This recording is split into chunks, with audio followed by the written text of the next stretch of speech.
წარმოიდგინე, რომ ძველ ეგვიპტეში ფარაონის მწერალი გახდი. მისი მდივანი ხარ. შენ საკმაოდ საპასუხისმგებლო საქმე გაქვს დავალებული. შენ უნდა აღწერო ყველაფერი, რაც ხდება ეგვიპტეში. მათ შორის პირამიდების მშენებლობის პროცესიც კი დეტალურად უნდა გადაიტანო. უამრავი იეროგლიფის დაწერა გიწევს. ეს საკმაოდ რთული საქმეა, მაგრამ ამ ყველაფერს ერთი ცოტა უხერხული მომენტი ახლავს თან. შენი საჩვენებელი თითი. ის იმდენად დეფორმირდება გარკვეული დროის მერე, რომ ცოტა ხანში მას ვერაფერში ვეღარ გამოიყენებ, გარდა წერისა. პირამიდების მშენებლობის აღწერა იყო ერთ-ერთი ყველაზე მნიშვნელოვანი დავალება მწერლობისთვის. სწორედ მათი მეშვეობით შეგვიძლია დღეს გავიგოთ, თუ სინამდვილეში როგორ აშენდა პირამიდები. დღევანდელი ვიდეოდან შენ გაიგებ, თუ საერთოდ რატომ მოიფიქრეს პირამიდების აგება, როგორ გამოთვალეს პირამიდების ძირის ზუსტი 90 გრადუსიანი კუთხე, რატომ დაინგრა პირველივე პირამიდა აშენებისთანავე, როგორ აღქონდათ 2 ტონანახევრიანი ქვები 155 მეტრის სიმაღლის პირამიდას და მართლა მონებმა აშენეს თუ არა პირამიდები. ხო, ჩემი მარჯვენა თვალი არ შემჩნიოთ, უბრალოდ ამ სცენარის წერას ძალიან დიდი დრო მოვანდო. დაახლოებით 5000 წლის წინ მდინარე ნილოსის სანაპიროზე აღმოცენდა სახელმწიფო, ძველი ეგვიპტე, რომელიც იმდენად დიდებული იყო, რომ დღემდე საზოგადოების გაოცებას იწვევს. ეს იყო ყველაზე დიდი და ძლევამოსილი იმპერია მრავალი საუკუნის განმავლობაში. მონუმენტური ტაძრები, მეტროპოლისები და სხვადასხვა უჩვეულო სამარხები. ეს ყველაფერი ამტკიცებს, თუ რამდენად განსხვავებული და დიდებული იყო ის. ამასთან შეიძლება ითქვას, რომ ეგვიპტის კულტურა ყველაზე უჩვეულო, უცნაური და ფენომენალურია, რადგანაც მათი კულტურის შესახებ დეტალები დღემდე ვერ ამოხსნეს მეცნიერებმა და ეს ყოველთვის არის ინტერესის საგანი. საინტერესოა, რა გახდა ნილოსის სანაპიროებზე არსებული სახელმწიფოს წარმატების მთავარი მიზეზი. როგორ შეძლო მან 3000 წლის განმავლობაში არსება ისე, რომ მსოფლიოს აზანზარებდა. ეგვიპტელებს აერთიანებდათ რწმენა, რომ არსებობდა სიცოცხლე სიკვდილის შემდეგ, ეგრეთ წოდებული სამარხის მიღმა სიცოცხლე. ეს ძალიან კარგად ჩანს მათ მიერ გაკეთებული სამარხებიდან. თუმდაც ეს დიდებული პირამიდებიც სწორედ ამას მოწმობს, რომ მათ ჯეროდათ, რომ არსებობდა რაღაც სიკვდილის შემდეგ. საინტერესოა, რა როლი ჰქონდა ამ ყოველივეში ფარაონს. მიუხედავად იმისა, რომ უკვე მრავალი წელი გავიდა მას შემდეგ, დღესაც კი ძალიან ბევრი დრო ეთმობა ეგვიპტის გამოკვლევას და ეს ყოველთვის იწვევდა ხალხში ინტერესს. ძველი ეგვიპტელებისთვის შეიძლება ითქვას, რომ ადამიანი იყო მუდმივი ციკლის ნაწილი. გარდაცვალება და შემდგომში სამარხის მიღმა სიცოცხლე. სწორედ ეს რწმენა აერთიანებდა ეგვიპტის იმპერიას ათასობით წლის განმავლობაში. გიზას პირამიდები ამ ურყევი რწმენის სიმბოლოა. ეს არა მხოლოდ უძველესი ნაგებობებია, არამედ ერთადერთი გადარჩენილი 7 საოცრებიდან.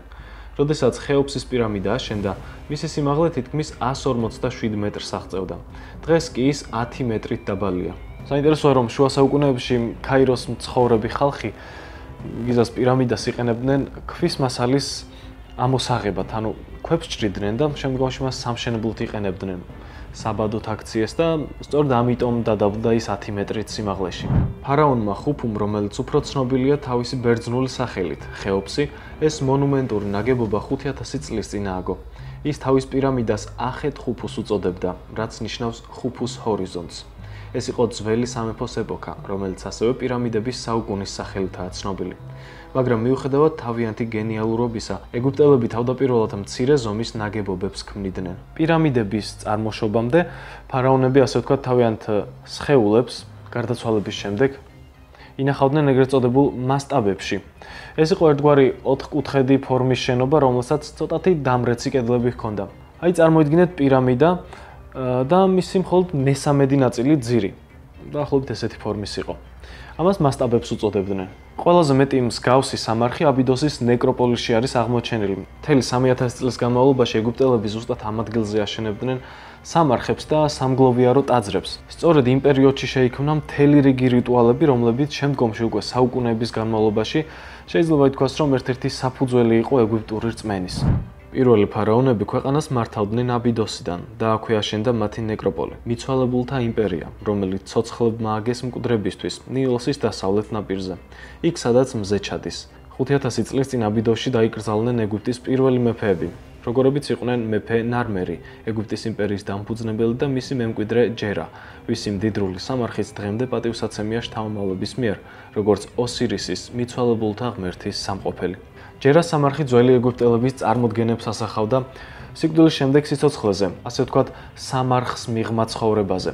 ეგვიპტის მმართველები 60-ში გადასასვლელად აწყობდნენ გრძელ კორიდორს, სადაც ბოლოში რომელიმე დიდგვაროვნის სხეული იყო დასვენებული. საინტერესო ფაქტია, რომ ისინი ყოველთვის სარკოფაგში აყოლებდნენ სხვადასხვა ნივთს.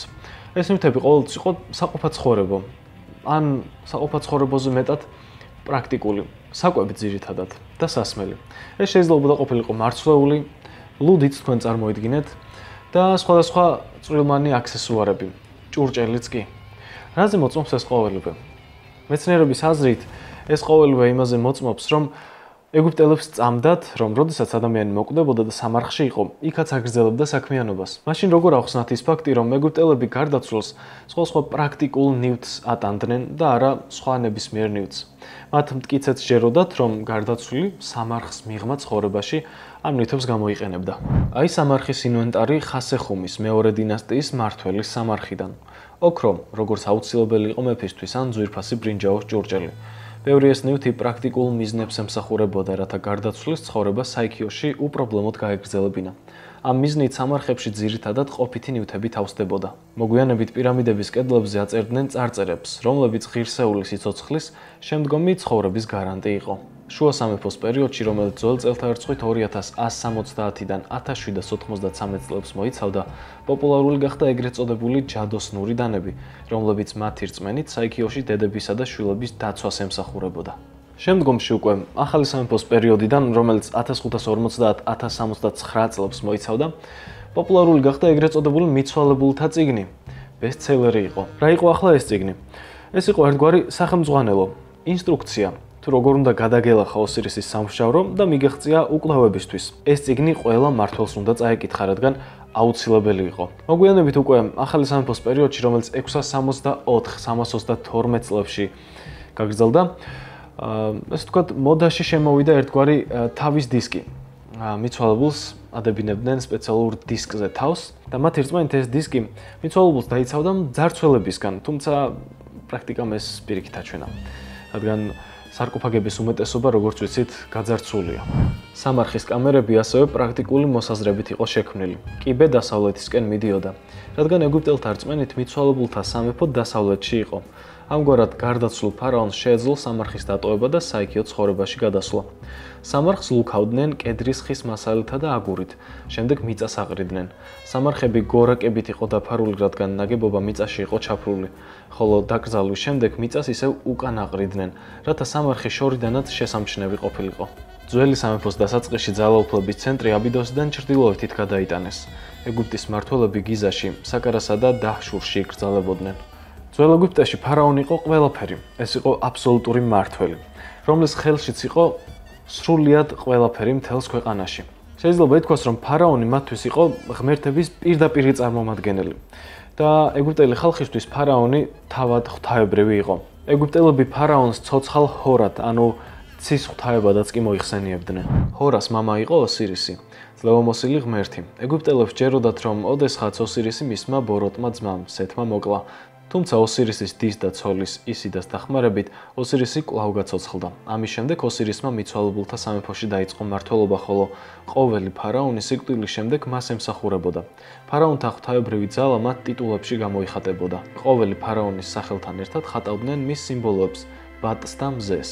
საკარას ნეკროპოლი, რომელიც როგორც აღნიშნეთ კაიროსთან ახლოს მდებარეობს, იყო კიდევ ერთი ეტაპი პირამიდების ეპოქამდე მისაღწევად და სამარხების სრულყოფისთვის. რატომ ვამბობთ ამას? როგორც ზემოთ აღნიშნეთ, თავიდან ფარაონებს მარხავდნენ დაახლოებით 100 წლის განმავლობაში. სამარხებში მიწის ქვეშ და შემდგომში ზემოდან მიწას აყრიდნენ და გორაკები იყო ხოლმე მათ სამარხებზე. მაგრამ მასშტაბები, რომელზეც ზემოთაც ვისაუბრეთ, უკვე განსხვავებულ რამეს წარმოადგენდა. ეს იყო ოთხკუთხედი ქვის მონუმენტი, რომელიც პირამიდის ძირს გავდა. მასშტაბი არაბულად ქვის მერხს ნიშნავს. რაღაც მსგავსი ფორმაც ჰქონდა, თუმცა შეიძლება ითქვას, რომ სწორედ მასშტაბებით დაიწყო მთავარი განვითარება. მასშტაბები სამარხთა არქიტექტურაში მარადიული მონუმენტები გახდა. შუა სამეფოს პერიოდში ასეთ სამარხებს იყენებდნენ როგორც კერძო პირები, ასევე მმართველები. მაგალითად, მეოთხე დინასტიის მეფე შეფსესკაფი, რომლის მასშტაბაც თითქმის 100 მეტრის სიგრძის და 18 მეტრის სიმაღლის იყო, გამორჩეული და განსაკუთრებულია. ეს ერთ-ერთი უდიდესი ნაგებობა იყო ეგვიპტეში. აქ უკვე მასშტაბებში მეფის სამარხი მიწის ქვეშ იყო, თუმცა მას ზემოდან, როგორც აღნიშნეთ, მასშტაბა ედგა. შეფსესკაფმა სიცოცხლეში არა მხოლოდ თავისი სამარხი აგო, არამედ მამის მიერ დაწყებული პირამიდის მშენებლობას დაასრულა. ამ ფარაონმა სცადა მშენებლობა უფრო გაემარტივებინა და უფრო მეტი თიხა გამოიყენა. თიხა არ იყო მყარი, მალე დაზიანდა, თუმცა მაინც შეფსესკაფის მიერ გაკეთებული პროექტი ერთ-ერთი ყველაზე დიდებული იყო იმ დროს. ეს იყო გარდამავალი პერიოდი. ფარაონები არ იყვნენ კმაყოფილები მასშტაბებით, ამიტომაც დაიწყო ახალი ეპოქა, რომელსაც პირამიდების ეპოქა ეწოდება. საკარას საფეხურიანი პირამიდა გახდა ახალი თავის დასაწყისი სამარხების არქიტექტურაში. ეს იყო პირველი მონუმენტური ნაგებობა მსოფლიოში, რომელიც მთლიანად ქვისგან აიგო. ის ააგეს მეფე ჯოსერის ბრძანებით, რომლის მმართველობაც ეგვიპტეში გამოირჩეოდა პოლიტიკური სტაბილურობით და კეთილდღეობით. ამ ეპოქაში მეცნიერება და არქიტექტურა ახალ დონეზე ავიდა. ამის მტკიცებულებაა საფეხურიანი პირამიდაც, რომლის არქიტექტორი ცნობილი იმჰოტეპი იყო. იმჰოტეპი იყო ნიჭიერი ინჟინერი და არქიტექტორი, რომელსაც მიაწერენ ეგვიპტური მედიცინის საფუძვლების შექმნას და ლეგენდის მიხედვით იეროგლიფური დამწერლობის გამოგონებასაც. მისი სამარხი დღემდე უცნობია, მაგრამ თავისი მიღწევების გამო იმჰოტეპი უკვდავი გახდა. მისი გარდაცვალების შემდეგ ეგვიპტელები მას როგორც ღმერთს ისე ეთაყვანებოდნენ. გარდა ფარაონებისა, ეს დიდებული პატივი მხოლოდ რამდენიმე ადამიანმა დაიმსახურა ისტორიის განმავლობაში. იმჰოტეპი იმდენად პატივსაცემი ადამიანი იყო ეგვიპტეში, ფარაონების მხრიდან განსაკუთრებით, რომ ჯოსერმა მისი სახელი თავის ქანდაკებაზეც კი ამოატვიფრინა. ეს უჩვეულო რამ იყო, რადგან როგორც ზემოთ აღვნიშნეთ უკვე არაერთხელ, ფარაონი ხომ ღვთაებრივი იყო. პირველი პირამიდის პროექტირებისთვის იმჰოტეპმა განავითარა ის ძველი სამარხის იდეა, რომელზეც ზემოთ ვისაუბრეთ, რომ სამარხები ადრე გორაკები იყო. თუმცა ეს იყო სრულიად განსხვავებული რაღაც. ეს იყო მასტაბა, რომელსაც მრავალი სართული ჰქონდა. ბევრი მეცნიერი მრავალი წლის განმავლობაში მიიჩნეოდა, რომ საკარას პირამიდა თავიდან იყო მასტაბა, ანუ ჩვეულებრივი ერთსართულიანი სამარხი და შემდგომში სხვა სართულები დააშენეს. თუმცა რა გამოდის, რომ პირველი პირამიდა შემთხვევითობის შედეგი იყო? რა თქმა უნდა, არა. შემდგომში უკვე თანამედროვე კვლევებმა დაადასტურა, რომ საკარას პირამიდა თავიდანვე ზუსტად ისეთი იყო დაგეგმილი, როგორც დღეს არის. მაგრამ აქვე ჩნდება ერთი საინტერესო კითხვა. იმჰოტეპმა, იმ ცნობილმა არქიტექტორმა, როგორ შეძლო ამის გაკეთება?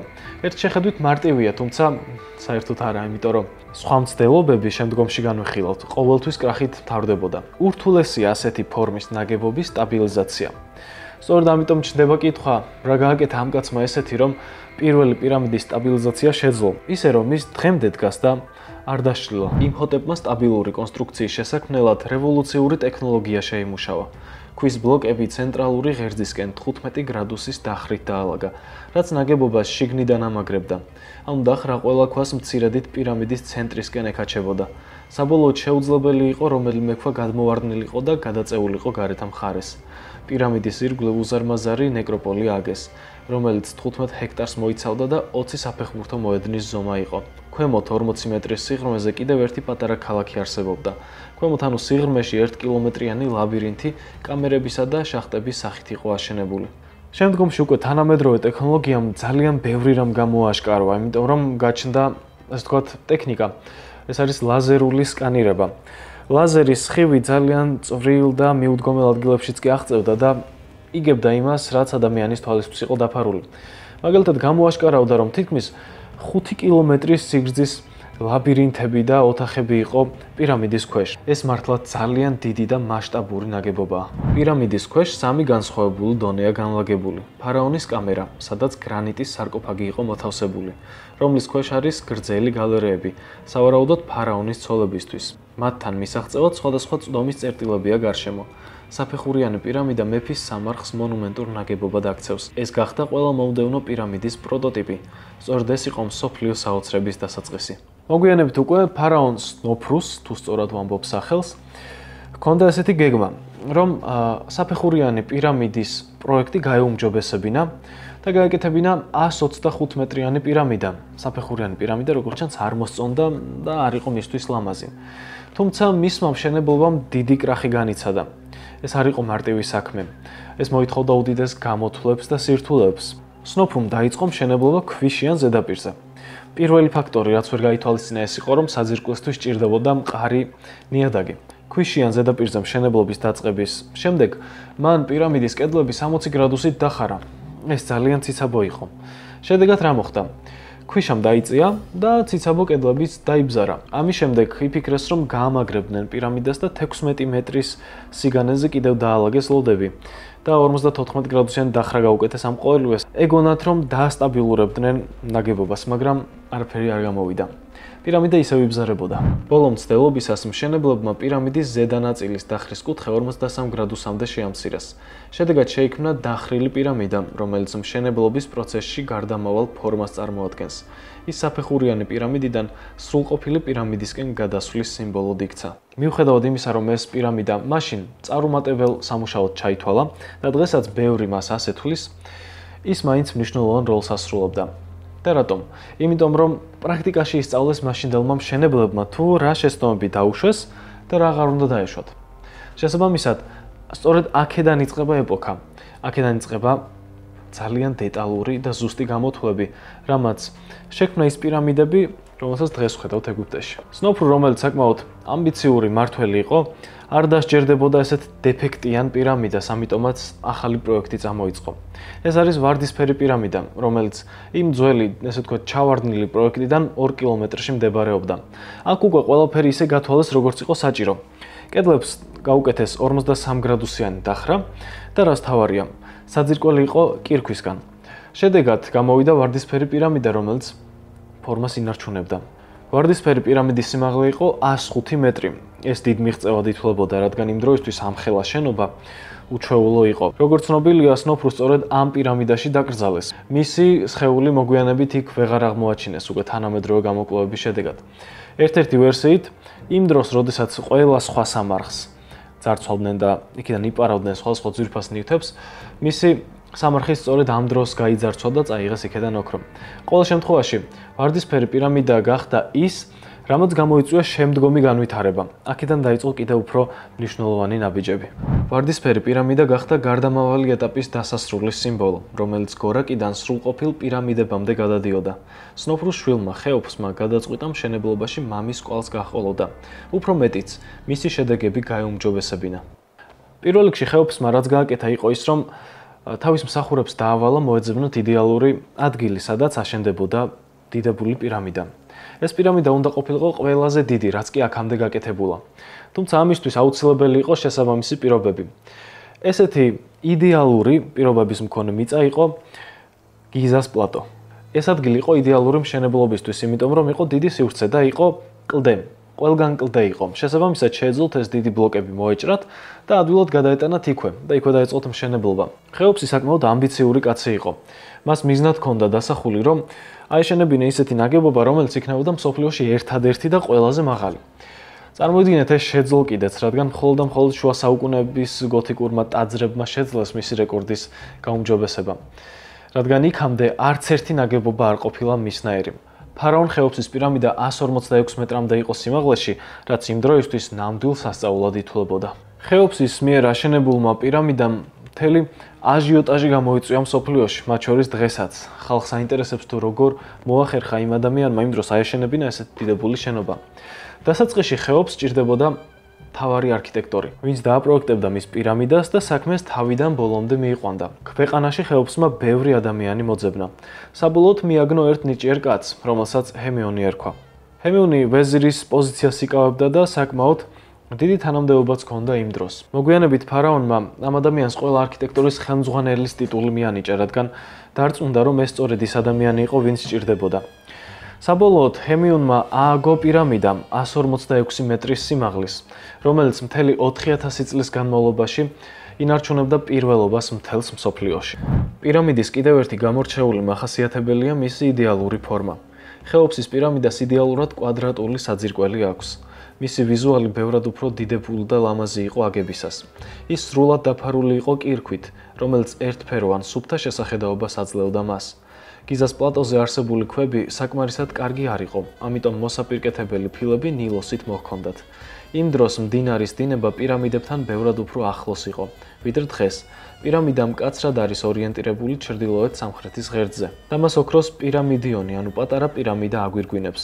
ახლა მივოდექით მთავარ საკითხს. როგორ მოახერხეს ეგვიპტელებმა ამხელა ნაგებობის აშენება? თქვენ წარმოიდგინეთ, ამ საკითხში ძალიან დიდი როლი ჰქონდათ ასტრონომებს. რა შუაში არიან აქ ასტრონომები? მე მაგალითად, როდესაც ვამზადებდი ამ თემას, გამიჩნდა ეს კითხვა. საინტერესოა, რომ ასტრონომებმა დედამიწის 4 კუთხე განსაზღვრეს და რას გულისხმობთ ამაში. როგორ შეიძლებოდა მაშინ მათ გაეგოთ საით იყო სამხრეთი, სად იყო ჩრდილოეთი, აღმოსავლეთი, დასავლეთი. ისინი დგებოდნენ წრიულ კედლებში.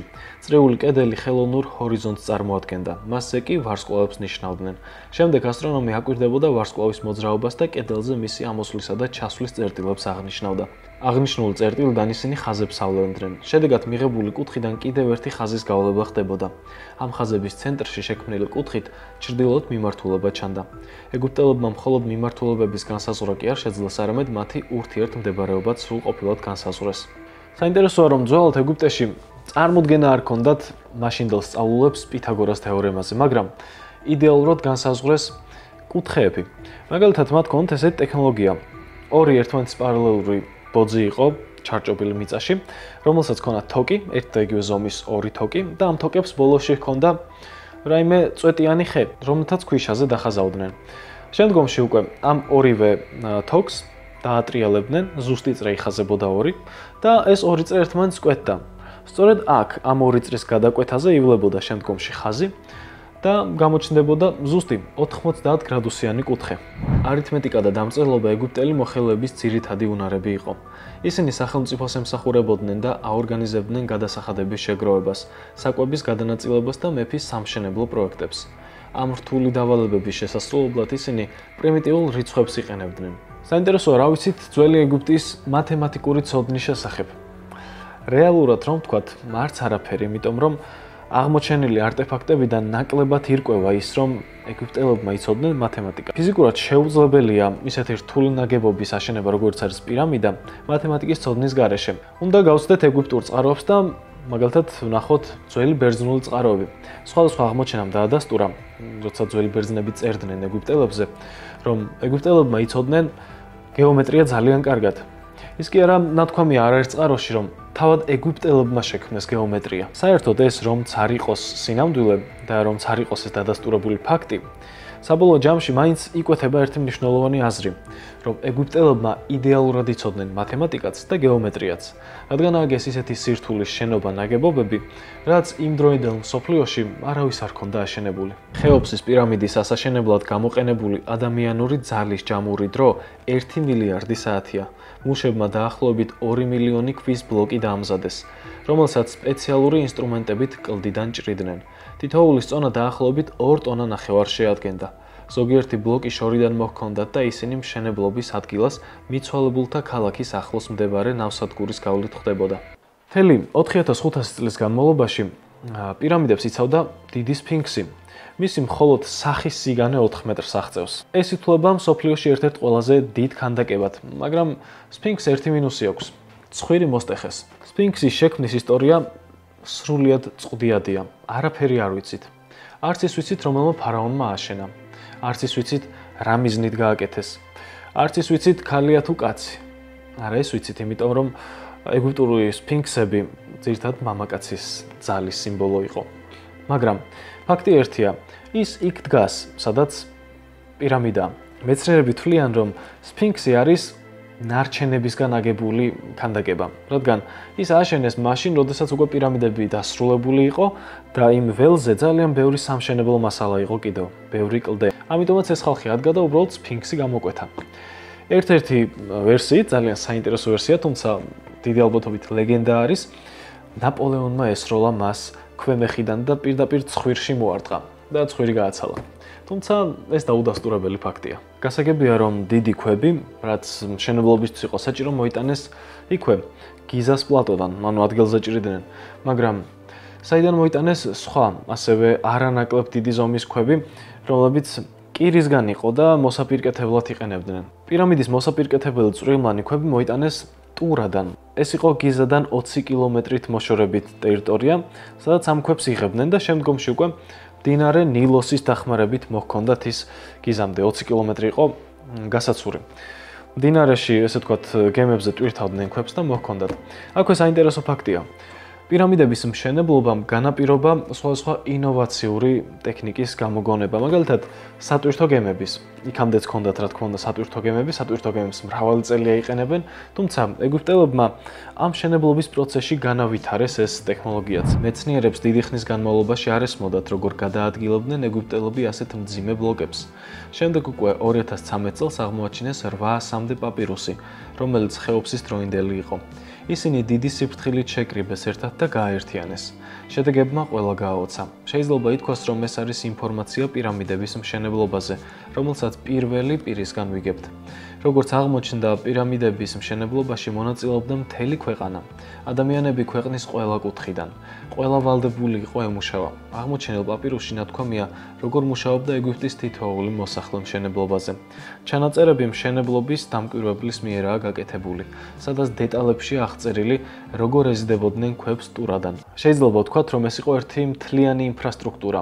მთლიანი ერთი სხეული, რომელიც მუშაობდა, რადგან მთელი ქვეყანა იყო ჩართული მშენებლობაში. ისეთივე ტემპით და განვითარებით მუშაობდნენ, როგორც დღეს რომელიმე თანამედროვე ქვეყანა აკეთებს ამას. საბოლოო ჯამში ყველაფერი მიდის მხოლოდ ერთ მიზეზთან: წესრიგი და ორგანიზება. ეგვიპტელებს ეს ჰქონდათ ძალიან მაღალ დონეზე, მოწესრიგებულად. ერთი სხეულივით მუშაობდნენ. ტულადან გიზამდე რომ მიეტანათ მასალა, ჭირდებოდა დაახლოებით 4-5 დღე. 4-5 დღე უნდა გაეცურათ გემებით. მაგრამ ხშირად, როდესაც იყო წყალდიდობების სეზონი, მდინარე უფრო მეტად ახლოს მიდიოდა გიზასთან. ეს კი საქმეს შედარებით ამარტივებდა და უფრო ადვილი იყო გადაეტანათ ეს მასალები სამშენებლო ტერიტორიასთან ახლოს. გარდა ამისა, როდესაც წყალი იყო ადიდებული, შესაბამისად სანაპიროებზე ბევრი თიხა მოიპოვებოდა. როგორც ზემოთ აღნიშნეთ, ქვები, რომელთაც აშენებული არის პირამიდები, დაახლოებით 2 ტონა ნახევრის წონის იყო. საინტერესოა, ეს კითხვა პასუხგაუცემელია ყოველთვის, როგორ გადაჰქონდათ ამ ხელა ქვები ერთი ადგილიდან მეორეზე. ერთი ადგილიდან მეორეზე გადატანა გასაგებია, მაგრამ როგორ აღქონდათ სიმაღლეზე. პირამიდა 146 მეტრის სიმაღლის იყო, მაგრამ რაც დრო გადიოდა, რაც უფრო ემატებოდა სხვადასხვა, ეს ვთქვათ, სართულები დავარქვათ, ანუ თითო წრეზე როცა ლაგდებოდა ქვა, უფრო მაღალი ხდებოდა. როგორ უნდა აეტანათ აქ ქვები? ერთ-ერთი ყველაზე გავრცელებული ვერსიით, რაც საბოლოოდ მეცნიერებმა გაარკვიეს ამ ჩანაწერებიდანაც, რაც ვისაუბრეთ პაპირუსის ჩანაწერებიდან, ირკვევა ის, რომ ამას აკეთებდნენ პანდუსების მეშვეობით. პანდუსი არის ერთგვარი დახრილი ბაქანი, თქვენ გინახავთ ის რაც არის, ხო, ესეთი ბაქანი არის დაახლოებით ამ ფორმის, ჩავთვალოთ და აქედან ხდება ასვლა. აი ეტლებისთვის რომ არის ხოლმე კიბის გვერდზე დაახლოებით ეგეთი რაღაც. უბრალოდ ეს პანდუსი იყო დაახლოებით 1 კილომეტრის სიგრძის და რატომ? თუ კი ეს არ იქნებოდა 1 კილომეტრის სიგრძის, მაშინ შეუძლებელი იქნებოდა ამ ლოდების ატანა. რადგანაც პირამიდა იყო ძალიან მაღალი, პანდუსიც იგებოდა დაახლოებით 1 კილომეტრიდან და მერე უკავშირდებოდა პირამიდას. ლოდები კი როგორ აღქონდათ? პანდუსზე დებდნენ, შემდგომში სველ თიხას, წყლიან თიხას უდებდნენ ძირში და აწვებოდნენ, მიათრევდნენ. ან მეორე ვარიანტი, მორებს უდებდნენ და მორებზე აგორავებდნენ. შედეგად ეს უზარმაზარი 2 ტონანახევრიანი ლოდები აღქონდათ მშენებლობის დროს. მოგვიანებით, როცა უფრო განავითარეს ეს ტექნოლოგია, მოიფიქრეს პანდუსი ოღონდ სპირალისებრი. მთელ პირამიდას წრეს არ ტყავდა სპირალისებრი პანდუსი. რა ტექნიკით ეზიდებოდნენ ქვებს, ეს გასაგებია. ეს არც ისეთი რთული საკითხია, მაგრამ მეორე კითხვა იბადება. სიამდვილეში ვინ ააშენა ბოლოს და ბოლოს პირამიდები? ჩვენამდე სწორედ ასეთი აზრი იყო მოსული, რომ პირამიდები ააგეს მონებმა. მაგრამ ახლა წარმოიდგინეთ, ფარაონისთვის, რომელსაც მარადიულ განსასვენებლად ითვლებოდა პირამიდა და რომელიც იყო ყველაზე დიდებულ ნაგებობა და რომელსაც ჭირდებოდა ძალიან ზუსტი გეომეტრიული და მათემატიკური გამოთვლები. ფარაონი ნამდვილად არ მიანდობდა მონებს მის მშენებლობას. პირამიდებთან ახლოს აღმოაჩინეს ოსტატთა დასახლება გათხრების შედეგად. და ამ დასახლებაში იყო საფლავები, სამარხები, სადაც ეს ოსტატები იყვნენ დამარხულები. ეგვიპტურ წმენას თუ დაუჯერებთ, მათ ჰქონდათ ესეთი წარმოდგენა, რომ არსებობდა სამარხის მიღმა ცხოვრება. მონას კი ამის უფლება არ ჰქონდა. მონას არავინ არ დამარხავდა ასეთი დიდი პატივით. შესაბამისად, ირკვევა ამ აღმოჩენებიდან, რომ მშენებლობაზე მუშაობდნენ პროფესიონალები, პირდაპირ გაგებით პროფესიონალები.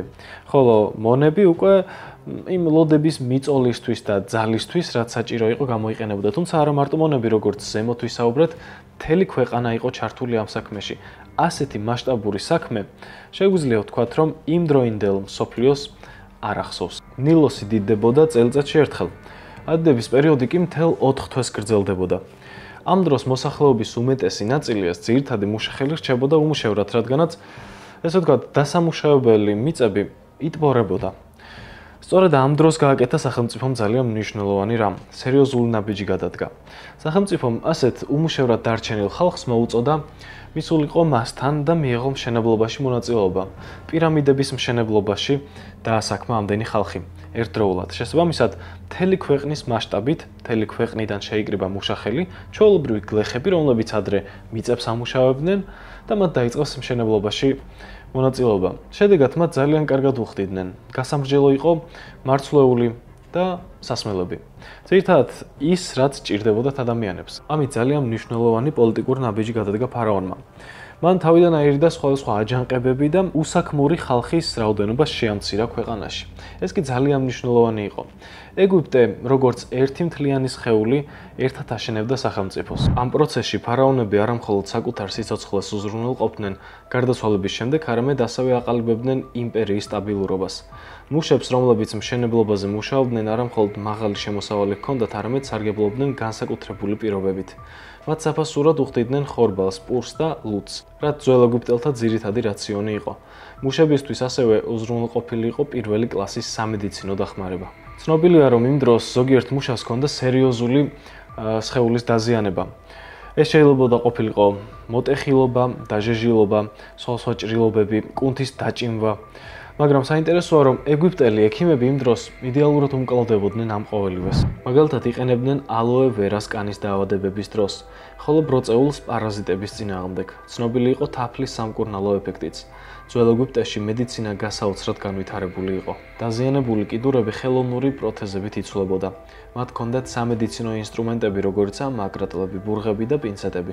ეგვიპტეში ხორციელდებოდა კიდურების ამპუტაციაც კი. ისინი მკურნალობდნენ მოტეხილობას და თავის ქალაზეც კი ატარებდნენ ოპერაციებს. მთლიანობაში ფარაონის პირამიდების გრანდიოზულმა პროექტმა გააერთიანა მთელი ქვეყანა. სწორედ ეს გახდა ეგვიპტის გაძლიერების მთავარი მიზეზიც.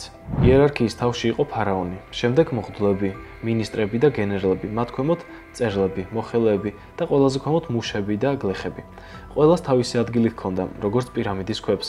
ფარაონის ამოცანა იყო წესრიგის შენარჩუნება როგორც ამ, ისე იმ ქვეყნიურ სამყაროში. ამგვარად პირამიდა უფრო მეტს ნიშნავდა ვიდრე უბრალოდ სამარხს. ის იყო აღდგომის ადგილი. ამიტომ ფარაონს არ შეეძლო პირამიდის მშენებლობის დაგვიანება. ფარაონის ტახტზე ასვლისთანავე იწყებოდა მისი სამარხის მშენებლობა. საინტერესო ფაქტია, რომ ზოგი ფარაონი დიდხანს ცოცხლობდა, ზოგი კი არა, ძალიან მალე იღუპებოდა. მათ არ იცოდნენ, რა დაემართებოდათ შემდეგ დღეს. ამიტომაც ფარაონები ძალაუფლების ხელში ჩაგდებისთანავე იწყებდნენ მშენებლობას. ეს იყო მათთვის სასიცოცხლოდ მნიშვნელოვანი საქმე, რადგან, როგორც თქვით, მათ სამარხს მიღმა ცხოვრების სწამდათ. როდესაც ფარაონი ხეოფსი 23 წლიანი მმართველობის შემდეგ გარდაიცვალა, მისმა მღვდლებმა საზეიმო პროცესით გაასვენეს ის. დაკრძალვის ცერემონია ჩატარდა თეთრი ქვისგან აგებულ დიდ გალერეაში. 47 მეტრის სიგრძისა და დაახლოებით 9 მეტრის სიმაღლის თერეფნის ბოლოს განთავსებული იყო სამარხი. იქ ფარაონის გრანიტის სარკოფაგი უკვე მზად იყო. ძარცველებისგან დასაცავად შესასვლელი დახშული იყო 3 გრანიტის ბლოკით. თითოეული წონით 2.5 ტონა იყო. 4 მეტრიან ოთახში ჯერ კიდევ შეიძლება აღმოაჩინოთ შკივებისა და სამაგრი თოკების ნაკვალევი. სარკოფაგს ხურავდნენ, როგორც თქვით, 2 ტონა ნახევრიანი ქვებით. მაგრამ იმ პატარა ოთახში როგორ შეძლეს მუშებმა და 2 ტონა ნახევრიანი ქვებით დახურეს სარკოფაგი შესასვლელი. ამას ძალიან საინტერესო მეთოდით აკეთებდნენ. 2013 წელს გერმანიის კასელის უნივერსიტეტში ერთ-ერთში გააცოცხლეს ის სცენა თუ რაც ხდებოდა იმ დროს. მათ გაარკვიეს, რომ ეგვიპტელებს მაშინ ჰქონდათ იდეალური საბერკეტო სისტემა, რაც მოიაზრებდა იმას, რომ სპეციალურ ლოდებზე დახვეული თოკების მეშვეობით ადვილად შეეძლოთ უზარმაზარი ქვების აწევა და დაშვება. ისე რომ ამ ყველაფერს სულ 2 კაციც კი იდეალურად ართმევდა თავს. საბოლოო ჯამში უსაფრთხოების სისტემა არც ისეთი კარგი აღმოჩნდა, როგორც ეგვიპტელები მოელოდნენ, რადგანაც ადამიანი, გაავებული ადამიანი, რომელსაც განძის წყურია, ჩაქუჩით და შესაბამისი ინსტრუმენტით ამტვრევდა ამ ქვებს და იქიდან გამოჰქონდა სიმდიდრე. უამრავი სამარხი სწორედ ასე გაიძარცვა. ეგვიპტელები აშენებდნენ ისეთ მონუმენტურ ნაგებობებს, რომლებიც მარადიულად რჩებოდა. ეს პროექტები მათ უფრო ძლიერს და მიზანმიმართულს ხდიდა. ძველი სამეფოს პირამიდების მშენებელი ფარაონები წარმატებით მართავდნენ ეგვიპტეს 500 წელზე მეტი ხნის განმავლობაში, სანამ მათი ძალაუფლება არ შესუსტდა. შუა სამეფოს მმართველებმა შეაჩერეს ქვეყნის უკუსვლა და ახალი პირამიდები ააშენეს. თუმცა სამწუხაროდ ისინი ძველის მსგავსად დიდებულები აღარ აღმოჩნდნენ. მმართველობის კრახი კვლავ განმეორდა და ეგვიპტე ორ ნაწილად გაიყო. ჩრდილოეთში მტრული ჰიქსოსები დომინირებდნენ. იახმოს პირველმა კვლავ გააერთიანა ქვეყანა. ის იყო ბოლო ფარაონი, რომელმაც პირამიდა ააგო. ამის შემდეგ ტახტზე ავიდა თებეს დიდებულების დინასტია, რაც ახალი სამეფოსა და ახალი სამარხების ერის დასაწყისად იქცა. ფარაონების სამარხების მძარცველებისგან უკეთ დასაცავად ისინი აღარ ინახავდნენ მათ პირამიდებში, არამედ კლდეში გამოკვეთილ მიწისქვეშა სამარხებში. ძველ წელთა რიცხვით 1000 წელს ეგვიპტეში უკვე ძალიან მომრავლდა ქურდობა. ისინი ფარაონების სამარხებს ძარცვავდნენ. როგორც მოგვიანებით გაირკვა, ძირითადად ესენი იყვნენ ადგილობრივი მღვდლები, რომლებსაც როგორც წესი უნდა დაეცვათ ის სამარხები, მაგრამ საკუთარ ჯიბეს ისქელებდნენ და პარავდნენ იმ ძვირფას ნივთებს, რასაც წესით დღეს ჩვენამდე უნდა მოეღწია. საბოლოოდ თავისი პირამიდებით და სამარხებით ამ ქვეყანამ შექმნა სამუდამო, შეიძლება ითქვას, მარადიული მონუმენტები, რომლებიც დღემდე ჩვენს დროში უამრავი ადამიანის გაოცებას იწვევს და ეგვიპტისკენ ეკაჩება ყველას. მთლიანობაში ჩვენი ვიდეო დასასრულს მიუახლოვდა. გმადლობ, რომ შენ თავიდან ბოლომდე უყურე ამ ვიდეოს. აუცილებლად დაალაიქე ეს ვიდეო და თუ არხი არ გაქვს გამოწერილი, ახლავე გამოიწერე. მე კი გპირდები, რომ შემდეგი ვიდეო იქნება ბევრად უფრო საინტერესო. დროებით.